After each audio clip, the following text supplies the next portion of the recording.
Everything begins with a group of men gathered in the cemetery of a prison due to the death of two inmates.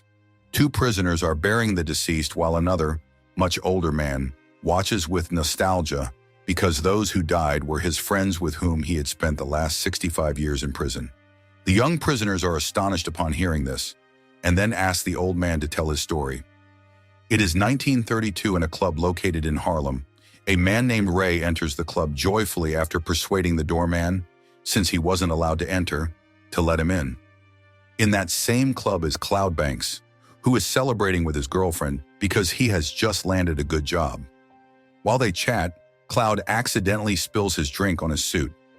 As a result, he decides to go to the bathroom and, to his misfortune, the bathroom is robbed by two men to whom Cloud owed money. These men steal from Cloud, leaving him without a single penny to pay the bill, which in turn leaves him at a loss about what to do. Immediately afterward, Ray enters the bathroom and finds Cloud. Ray pretends to be an acquaintance of his in order to approach him and steal his wallet, which he manages to do. But what he doesn't know is that Cloud's wallet is empty due to the earlier robbery. Consequently, when Cloud tries to pay his debts, the situation escalates and he is taken away against his will for not having money. Cloud meets a similar fate after the bill is served at his table. Shortly thereafter, some men take Cloud to Spanky, the owner of the club, to be tortured, while Ray tries to convince Spanky to let them go. Ray eventually succeeds after telling Spanky that he could procure some high-quality contraband alcohol. Spanky accepts, and Ray decides that Cloud will be his partner, preferring him over any of Spanky's other thugs. The job begins, and Ray and Cloud set off in a car to pick up the alcohol and deliver it to Spanky. Ray attempts to mingle with his new money, but Cloud naturally despises it. As a result, the two do not tolerate each other. That night, the pair arrives at their isolated home, where a man named Slim hands them the alcohol and then recommends they stop by a nearby club. Cloud is against the idea, but Ray insists on going, and Cloud eventually accompanies him, ostensibly to keep him out of trouble in the club. While laughing, Ray places bets.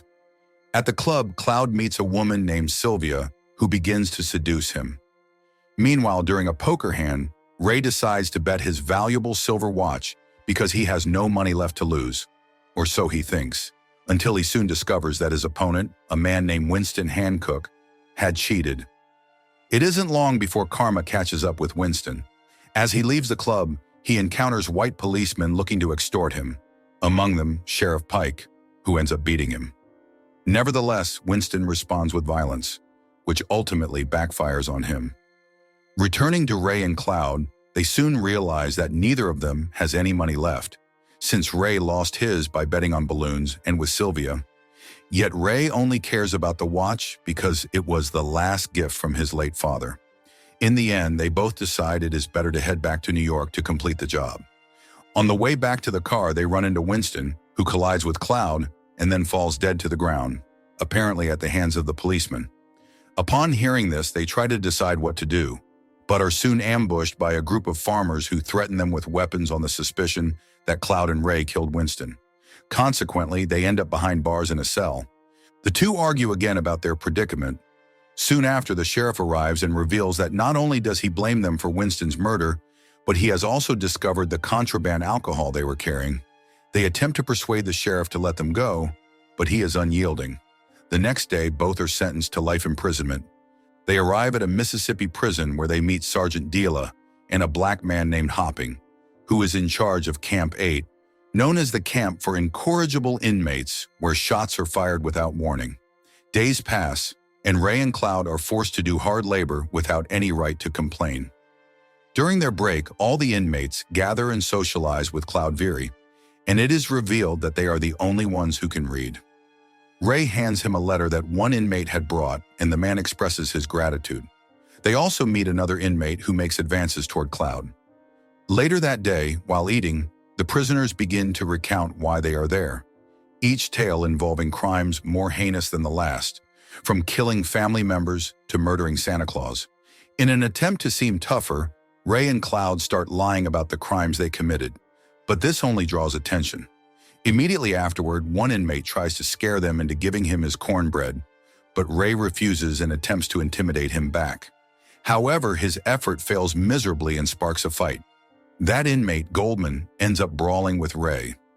Ray has difficulty controlling him, as Goldman is taller and larger. Klaus advises Ray to give up, but Ray taunts Goldman further, and the fight leaves both in a bad state. Visitation day arrives, and Daisy, Cloud's girlfriend, comes to see him.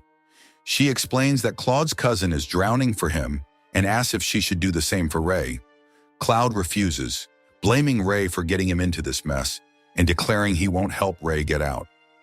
That night, the inmates entertain themselves by imagining what Ray's long-promised Boom Boom Club would be like, allowing themselves to fantasize about the experience in his club.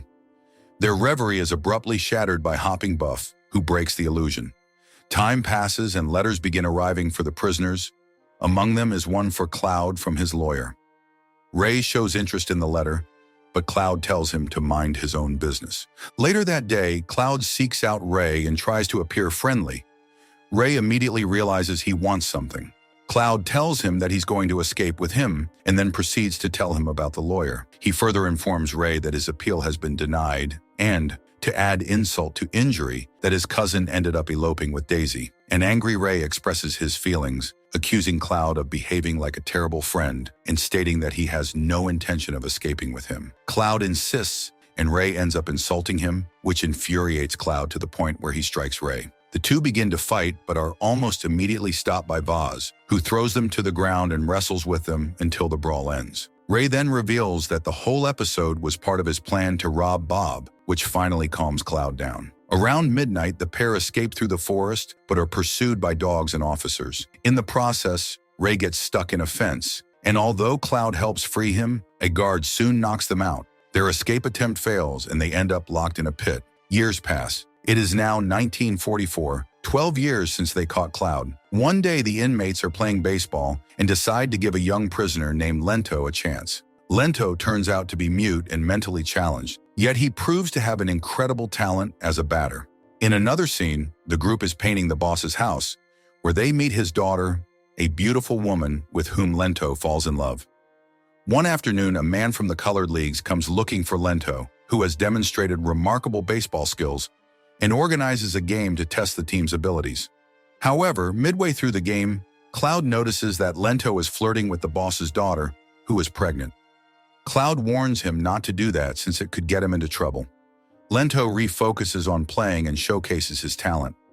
After the game, the man from the colored leagues speaks with Cloud Viry, as he hopes to put a black man in the major leagues and believes Lento could be the one. Cloud, along with Claude and Red, begs him not to forget about them, declaring themselves Lento's guardians. Time goes by, and the boss's daughter gives birth, but no one seems happy since the baby turns out to be black. Immediately thereafter, the boss gathers all the men in the prison and begins scrutinizing the baby for a resemblance to determine who the father is. Eventually, the boss zeroes in on Lento, but before the realization fully sinks in, Ray steps forward and claims that he is the father.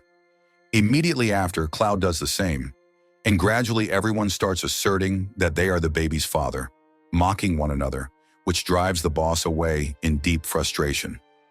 In another scene, the inmates are having a sort of party where they have let in a couple of women for their enjoyment. However, Biscuit, one of the prisoners who happens to be homosexual, is in a state of sadness. Ray approaches him to talk and learns that Biscuit is depressed that month. Although Ray tries to cheer him up, Biscuit questions what he is supposed to do outside after all this time, especially considering that his mother would never accept him for who he is. Ray does his best to comfort him, but it doesn't seem to help much. Immediately afterward, Biscuit purposefully runs toward the edge of the area, only to be shot by one of the guards in the watchtower, ending his life. This tragic event leaves the inmates deeply saddened. Yet, as if by a strange coincidence, Lento appears with a letter announcing that the man from the leagues had also secured a pardon for him. The group goes out to see him.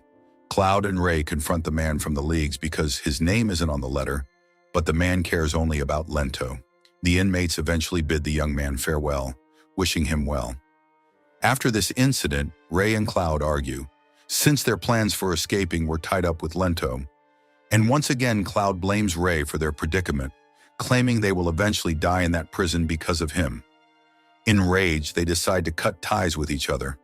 Years continue to pass, and they remain incarcerated while several of their fellow inmates die for various reasons, and Ray endures multiple failed escape attempts. By 1978, despite the passing years, Ray and Cloud Very are still at odds. With little left to lose, Cloud decides to risk his life over a cake, which results in him being tortured, leaving him pinned atop some bottles for 24 hours. At that point, the sergeant orders Ray that if he sees Cloud get down from the bottles, he must shoot him. Ray, however, threatens the sergeant, telling him not to hand over the gun because he will kill the sergeant instead. As a result, Ray ends up enduring the same torture alongside Cloud. They argue again, but eventually they are glad to speak with each other once more. The next day, the sergeant explains that they have been taken to the boss's mansion, a seemingly good turn of events since they now become household servants instead of being forced into hard labor. Here, the boss apologizes to Cloud for having spent the last 40 years in prison, claiming that 40 years is too long, even for a murder. One day, because the boss's driver is ill, he ends up choosing Cloud as his driver to fetch the new prison superintendent. The boss and Cloud arrive at the station, and after so many years, Cloud experiences what it is like to be outside prison. He notices how time has passed, with people of color living alongside white people, new fashions, and technologies. Immediately afterward, Cloud sees the boss arriving with the new superintendent, who turns out to be Sir Pike, the very officer who had framed them for Winston's murder in the first place. In another scene, Cloud accompanies the boss and Yapika on a hunting trip while they pack their things to leave. That silver watch, which belonged to Ray, catches Ray's interest. With nothing left to lose, Ray ends up pointing one of the club's shotguns at the boss. After throwing him to the ground while Cloud tries to reason with him, Mike mocks the fact that they have spent 40 years in prison.